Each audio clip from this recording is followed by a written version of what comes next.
It's HPR, All Things Considered, and I'm Dave Lawrence. Today we are welcoming back an artist we've had on a few times over the years. Cat has history in the state over 4 decades. He and his group return Saturday at the Blaisdell Concert Hall, Sunday at the MAC. America's Gerry Beckley with us again. Aloha, Gerry. Hey, Dave, how are you? What's going on, brother? How's things in paradise? Awaiting you, my friend. Yes, well, as you know, Dave, we're big fans. I know. You have an unusual background, coming from a family with a British-born mom and your time spent in the UK as a child. Something that both Dewey and I shared. We both have English moms. My mom is still with us, fortunately, and lives in the south of England. We just saw her recently. But Dewey was actually born in Harrogate, Yorkshire, so he was born in the UK. Before we even got to the music part, we were kind of half and half. Right. Growing up in a service family where you move every 2 or 3 years regardless, it really put us in kind of a unique position and something that we shared together. And how about the development of the group, which is, again, something that takes place overseas? Well, first of all, just by chance, we were at the same high school, which was called London Central, and that's where we met in the late 60s. London had an incredibly rich musical scene. Every one of the major U.S. labels had a very strong presence there, and we signed with Warner Brothers. One could even just guess that being overseas would have done it, but what influenced the name Being America? The story is that it was a way to tell a little bit about ourselves. We were performing in pubs and on the motorway up and down, and we thought that by calling ourselves that, it would at least be something to separate us from the others a little bit. Beyond that, I think that if you're fortunate enough to have some success, the name just kind of segues into just being a representative of what the music is. Got to be some highlights that when you think back to those early times, either things you went and saw as a fan or experiences where you were opening for people in your earliest moments as America. Well, both of those things are true. We finished school in '69. I remember going to see the James Gang with Joe Walsh at the Rainbow in London. And Dewey tells the story of seeing Jimi Hendrix at the Royal Albert Hall, and he saw some of the earliest Zeppelin gigs. But within a year, we were opening for a lot of these bands. We opened for The Who and Elton John. We opened for Pink Floyd when they were performing Adam Hart Mother. Amazing. So we were 3 teenagers on stools, and Pink Floyd had a 90-piece orchestra and choir. So it was just a mind-blowing thing for a teenager. The record came out in the UK first and was a hit there. And so we were added to things like we did Cat Stevens' European tour of 1971. We ended up doing Decades, for example, with our friends, the Beach Boys. And it's just a wonderful facet of the good fortune that has come our way. Actually never discussed your 2000 release Like a Brother with Robert Lamb of Chicago and Beach Boys' Carl Wilson. First collaborated on a tune from Robert Lamb's 1999 solo record, In My Head. I guess that's where the trio came together. Yeah, that's true. That's how that happened. We knew each other very well, and I had worked with Carl for almost 10 years off and on stage, and I had sung on the Holland album, and Carl was on a couple of our records. And we knew Robert very well. Robert had toured quite a bit. Chicago and the Beach Boys had done packages. Anyway, Robert was doing a song of mine for a solo album. Phil Ramone was producing that album. Said, well, why don't we bring Gerry, and then maybe we bring Carl in as well. And we had a great time, and we thought, well, geez, this is kind of a no-brainer. We should look into doing some more of this. It was hard to find daylight on the schedules. We'd find windows where maybe Robert and I were available, and I could fly into New York, but Carl wasn't there, or vice versa. So it took about 6 years off and on. And unfortunately, as you might know, the finale of this project was that Carl was diagnosed with cancer, and we were just about done with the project, but we put it on hold, and within a year we had lost Carl. So it was a very, very tragic ending, of course, to that. But certainly a testament to the diversity that your talents have offered you, that you were able to have that kind of a release. And as you said, all of you guys are very, very busy. And was it the same case trying to get your part together for when you were Baldwin and the Whiffles in the 1990 John Waters film Cry Baby alongside Andrew Gold and Timothy B. Schmidt, our recent guest from the Eagles? Oh, nice. Well, we've lost Andrew, but yeah, also very dear friends. I did a lot of vocal sessions through the 80s and 90s and sessions with Timothy and Andrew.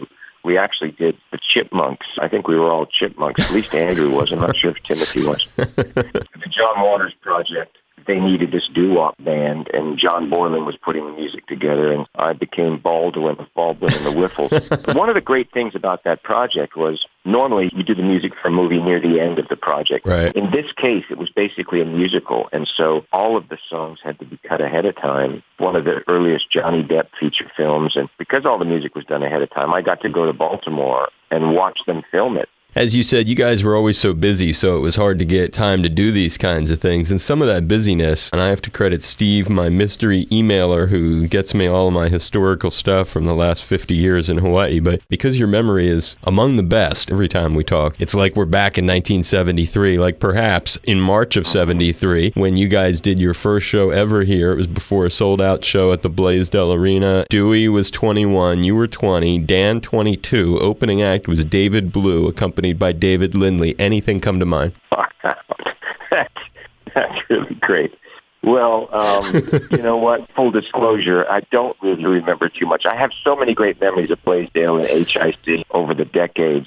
I remember 2 years later, we wrapped up a tour where we were promoting Hearts and Sister Golden Hair from 75, and it actually went to #1 while we were staying at the Kahala Hilton, and we went and played that night, and it was just freshly the brand new #1 record in the country. I bet another one that might stick in your memory, 2-day music festival at the Diamond Head Crater, December 31st, 75, January 1st, 76. Oh, yeah, that was with Herbie Hancock, an unbelievable collection of artists. I remember it was a New Year's thing at Diamond Head. BTO, Cheech and Chong, Herbie, like you said, Billy Preston with special guest Sly Stone, Seals and Crofts, Tower of Power, 2 stages next to each other, and they had some setup to rotate the equipment, and it didn't really work. All the equipment had to be moved by hand, caused very long delays. America was the last band to perform on the last of the 2 days, didn't go on until 11:30. When you finished, it was almost 1 in the morning on January 2nd. But we were all in Hawaii, so exactly.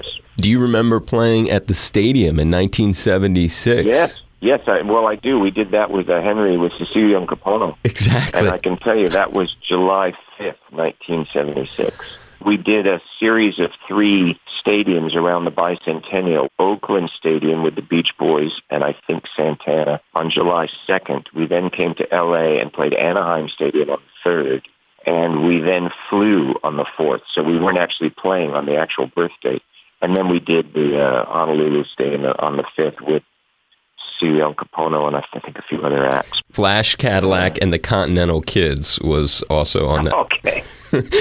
On that bill. And last but not least, because we could be here all day with all these, because you guys have a huge history with Hawaii. September of 1977, you're back at the arena, 2 sold-out shows in one night, playing at 7 o'clock, then you go back on at 10, and your opening act, Jimmy Webb. Yeah, God. You know, Jimmy, he's a dear friend. He's the godfather of my first son, Matthew. I've always stayed in touch with Jimmy, but we've just been spending some time recently. He's written a fantastic book called The Cake and the Rain. He has sworn to me, although I'm not in that one, he says, well, there when I do the second half of my life, you know. But we did a whole summer with Jimmy, and it was one of those things where they said, well, who do you want to use, as opposed to the label telling you who they want to add. I guess I have to break what I just said, because you also had a great opening act in 78 when you had McGuinn, Clark, and Hillman, 3 original Byrds members opening for you at Andrews Amphitheater. That was a whole summer that we did with them. You know, we've known all of those guys for quite a while, but that was a fantastic summer. That was really great. That was a special summer for you because you ended up flying over to Kauai to get married after the Honolulu concerts. Yes, I did. And also, as you know, we did an album on Kauai. Yep, we've talked about that. We went down to the Poipu side and did the harbor record there. We've actually got a song or 2 that we've resurrected. I don't want to give too much away, but we've put them back in the show from Harbor. So we talk a bit about it. It'd be nice to bring that one full circle. When you're in town, if there's a way we can get together with you before the show and also have Dewey and kind of the 3 of us. We'd love to. We're there in plenty of time to do something like that, so I'd love to. That would be great. We're big supporters. Nice to hear you again. You too, brother. I'll give you a hug, a high five. Thank you for all the great stories today. I'll see you when you get to town. Be safe, and thanks again. Right, take care. Take care. Aloha, this is Gerry Beckley with the Group America, and you are right where you should be with my good buddy Dave Lawrence.